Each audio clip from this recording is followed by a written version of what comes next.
আজকে যাচ্ছি thrift store. এখানে সেকেন্ড হ্যান্ড জিনিসপত্র পাওয়া যায়। থ্রিফ্ট স্টোরে মানুষ তাদের জামা কাপড়, জুতো, ব্যাগ, ফার্নিচার, কিচেন আইটেম, বাচ্চাদের খেলনা ডোনেট করে দেয়। আর সেই জিনিসগুলো এখানে কম দামে সেল করে। আবার কিছু কিছু জিনিস নতুনও হয়। কেউ হয়তো কিনেছে তারপরে আর ইউজ করা হয়নি, এমন জিনিসও খুব কম দামে পাওয়া যায়। যেমন ধরো, আমরা অনেক সময় কোনো কাপড় কিনে না পরলেও ভবিষ্যতে পরবো বলে তুলে রাখি, কিন্তু এখানে এমনটা করে না। নিজের আর ব্যবহার না হলে তারা সেটা অন্যের জন্য দিয়ে দেয়, যাতে জিনিসটা নষ্ট না হয়ে অন্যের কাজে লাগে। আগের সপ্তাহে বরুণের বার্থডে, মাদার্স ডে সবকিছু মিলিয়ে ভালোই তেল মশলাযুক্ত খাবার খাওয়া হয়েছিল।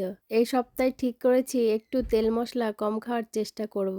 তাই আজকে বানাচ্ছি 5 রকমের ভর্তা: ডিম ভর্তা, মিষ্টি কুমড়ো ভর্তা, আলু ভর্তা, মুসুর ডাল ভর্তা, আর করেছি বেগুন ভর্তা।